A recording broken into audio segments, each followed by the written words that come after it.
এত বৃষ্টি মাথায় করে কোথায় চললাম, আর আমরা গেছিলাম আমাদের অ্যানিভার্সারি সেলিব্রেট করতে। হ্যালো এভরিওয়ান, আমি Koushani and welcome to my another mini blog. দিনটা ছিল 13 ডিসেম্বর।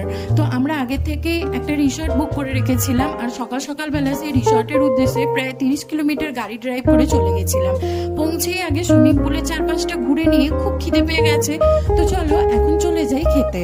তো প্রথমেই ছিল একটা ওয়েলকাম ড্রিঙ্ক, যেখানে আমরা অনেক রকম অপশন ছিল। আমরা নিয়েছিলাম সুগার কেন জিঞ্জার ড্রিঙ্ক, আর ওরা কিন্তু রিসর্টে আসার সাথে সাথে এইভাবে একটা ব্যান্ড দিয়ে দেয়, যেটা হলো অ্যাক্টিভিটি কোড। তো এখন আমরা এখানে ড্রিঙ্ক নিয়ে নিয়েছিলাম, আর ড্রিঙ্কটা এনজয় করার পর আমরা চলে গেলাম বোটিং এর জন্য। এই হচ্ছে বোটিং এর রেজিস্ট্রেশন কাউন্টার। এখানে আমরা রেজিস্ট্রেশন করে এবার লাইনে ওয়েট করে আছি। এই লাইনে ওয়েট করতে করতে কতক্ষণ আমাদের টার্ন আসবে সেই ভাবতে ভাবতে আমাদের টার্ন চলে এসেছে। আমরা এখানে বোটিং করছিলাম, তো অনেকে কায়াকিংও করছিল, তো দুটোরই অপশন আছে। তো তোমাদেরকে বলি এই ব্যান্ডটা সম্পর্কে। এখানে আমাদের বোটিং এর জন্য 4টে রাউন্ড ওরা দাগ দিয়ে দিয়েছিল, মানে 4টে রাউন্ড কমপ্লিট। তো এইভাবে তোমরা নানা ধরনের অ্যাক্টিভিটি করতে পারো যতক্ষণ না তোমাদের এই রাউন্ডগুলো কমপ্লিট হচ্ছে। তো এখন বোটিং করার পর খাবারের দিকে চলে এলাম, দেখলাম কিছুই আপাতত রেডি হয়নি, তাই ভাবলাম যে চলো চলে যাই বারবিকিউ কাউন্টারের দিকে।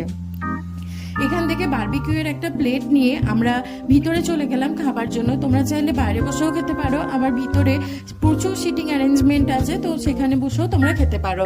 তো এরপরে আমরা ওই আরও যে সমস্ত খাবারের স্টল ছিল সেখানেতে চলে এসেছিলাম। এখানে ভেজ, নন ভেজ, পিৎজা থেকে শুরু করে জিলাপি, ডিটক্স ওয়াটার, ইভেন তোমরা যা যা কিছু চাইবে। আমাদের তো স্টার্টার খেয়েই মোটামুটি পেট ভরে গেছিল।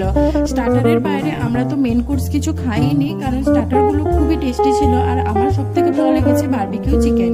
তো এইখানে বসে আমরা পিৎজা, বারবিকিউ চিকেন, আর এটা হলো একটা বার যেখানে নন অ্যালকোহলিক এবং অ্যালকোহলিক ড্রিঙ্ক পাওয়া যাবে। সেটা তোমরা তোমাদের যে কুপন দেবে সেই কুপনটা নিয়ে গিয়ে তোমাদেরকে দেখালেই ওখানে দিয়ে দেবে। তো এরপরে ছিল বিভিন্ন ধরনের চাট, পিঠা, ব্রেড, ফিশ, আরো রকম আইটেম। তো এখানে লাঞ্চ হচ্ছিল, লাঞ্চ দেখে আমরা স্কিপ করে গেলাম, আরো চলে গেলাম এবার অ্যাক্টিভিটির দিকে। তো এখানে অনেক রকম ওয়াটার অ্যাক্টিভিটি ছিল, আর তার সাথে ছিল আর্চারি, আর এখানে ছিল ডিসকাউন্ট কুপন, মানে যেই ডিসকাউন্ট আমরা মোটেই পাইনি, কারণ আমরা জিততেই পারিনি। তো চলো নানা ধরনের গেম খেলে এখন টায়ার্ড হয়ে গেছে, এখন সুইমিং পুলে গিয়ে চিল করি। তো সুইমিং পুলে 2 ঘন্টা কাটানোর পর একটু ভার্জিন মোহিটো খেয়ে নিয়ে তারপরে আমরা চলে এসেছিলাম। এখানে দিচ্ছিল বিকালবেলা বিভিন্ন ধরনের নাস্তা এবং চা। তো এই নাস্তা এবং চা খেয়ে আমরা এনজয় করে পুরো দিনটা চলে গেলাম বাড়ির উদ্দেশ্যে। তো চলো, আমার ভিডিও ভালো লাগলে চ্যানেলটা লাইক,